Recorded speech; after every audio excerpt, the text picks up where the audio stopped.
Good morning, good afternoon, good evening. Zimbabwe is a failed state. I think that is a fundamental truth that must be restated again and again and hammered into the heads of every Zimbabwean out there, because it is true. The social media in the nation at large has been occupied by events in Zanu PF. And one of the most popular stories that has been circulating is Themba Mliswa admitting that Mnangagwa is bribing army officials.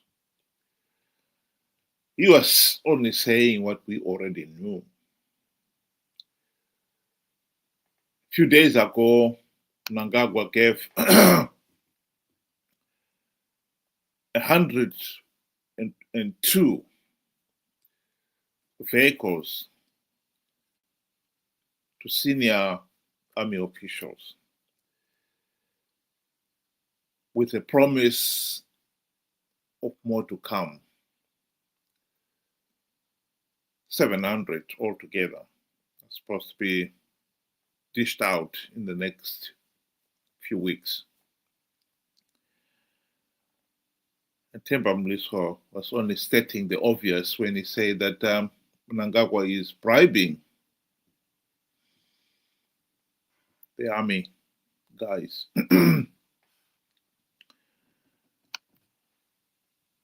And this cartoon encapsulates that very idea. There he is sitting on the boot of the army, grinning from ear to ear.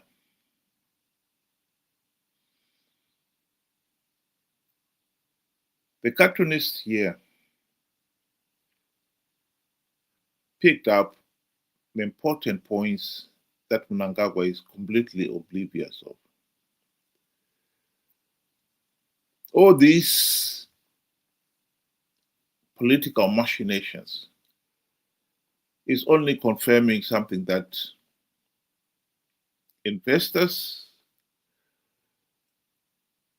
and Zimbabweans, ordinary Zimbabweans at large, already knew that the country is a pariah state, incapable of governing itself, riddled with political instability. And they're taking fright. Over the last 20 years, millions of Zimbabweans have left the country as economic and or political refugees. Some people believe as much as 75% of Zimbabwe's professionals have left the country.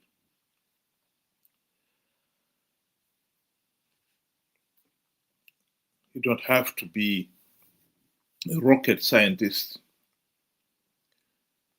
to come to the conclusion that this country is heading for disaster.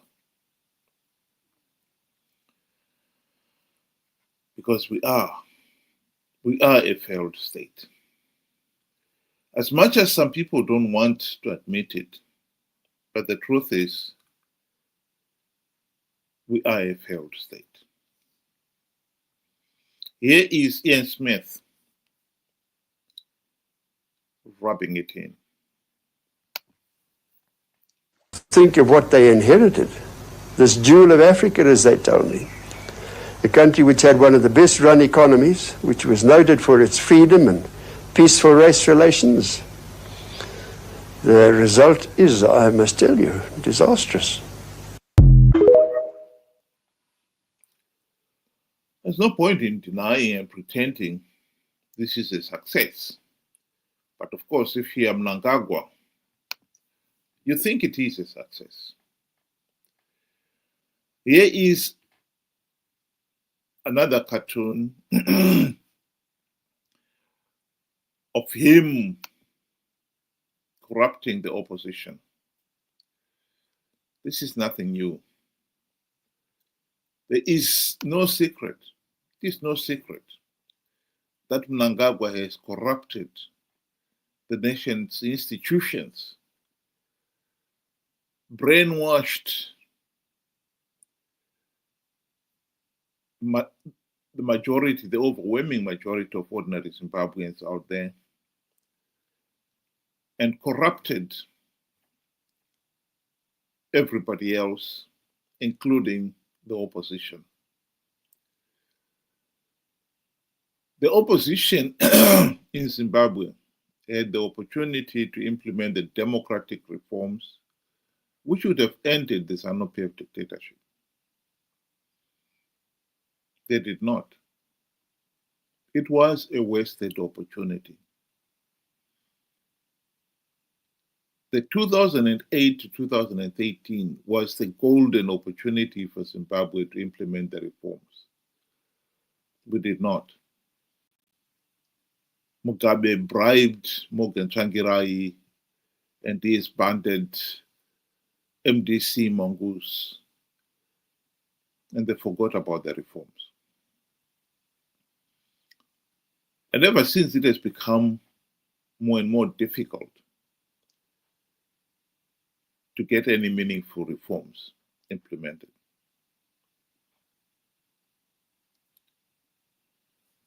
The opposition has become so corrupt and incompetent, they've become an extension of Zanu PF itself.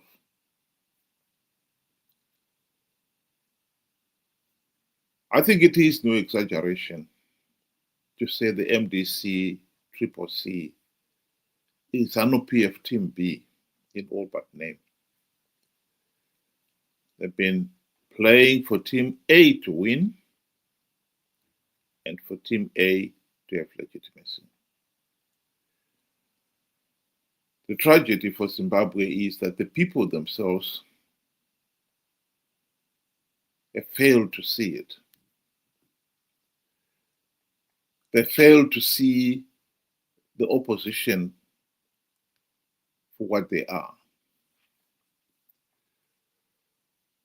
The last 2 years since the 2023 elections has been a back and forth tussle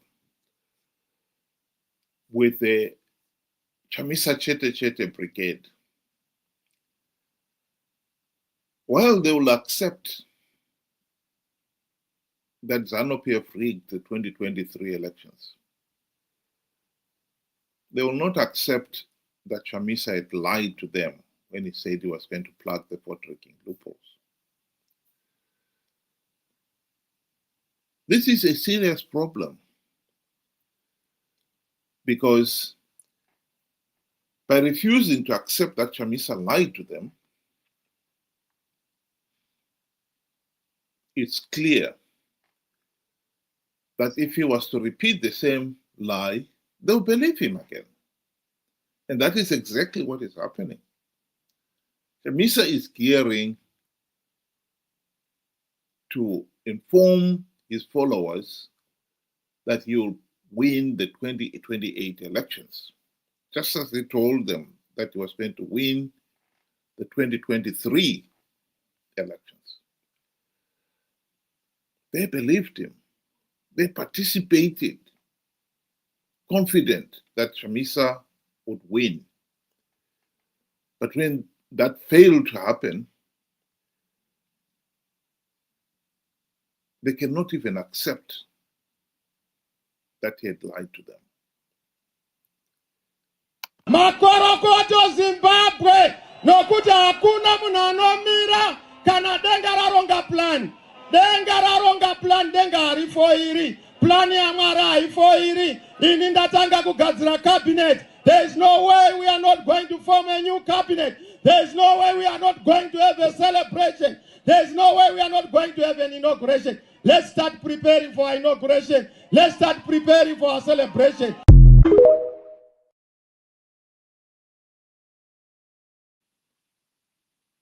Why is this important? Some people have often asked. Well, it is important to understand what is going on here, because as much as the opposition failed to implement reforms during the GNU of 2008 to 2013, we can still force Zanu PF to go into another GNU. But we must first make sure that the opposition supporters do not participate in flawed elections to give Zanu PF legitimacy.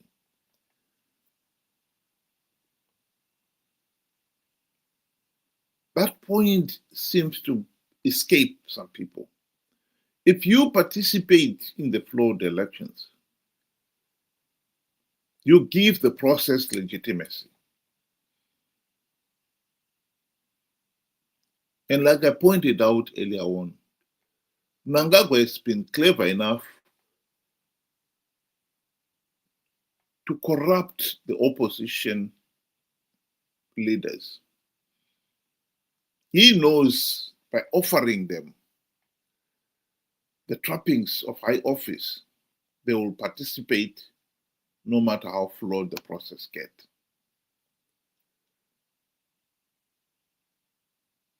So we cannot pretend that is a problem.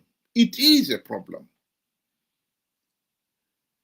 And as long as the opposition participate, they will con their followers, tell them the idiotic lies that they're going to win rigged elections. And the followers participate in their millions and give the process legitimacy. That is not rocket science.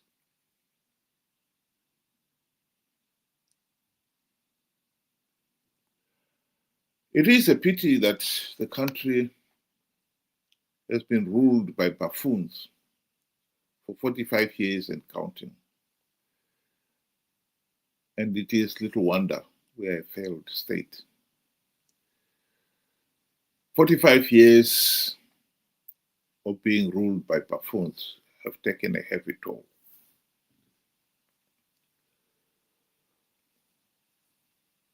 The worst thing is we are stuck.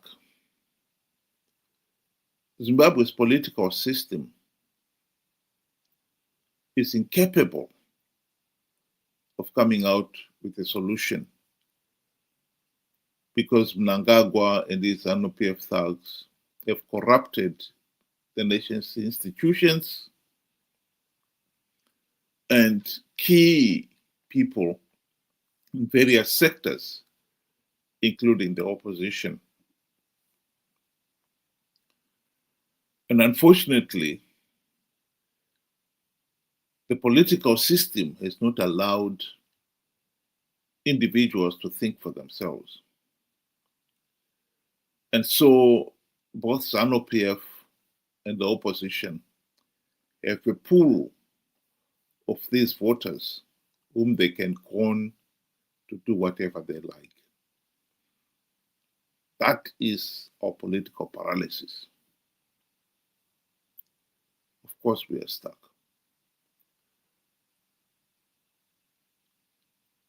It is hard to see how we can break that system.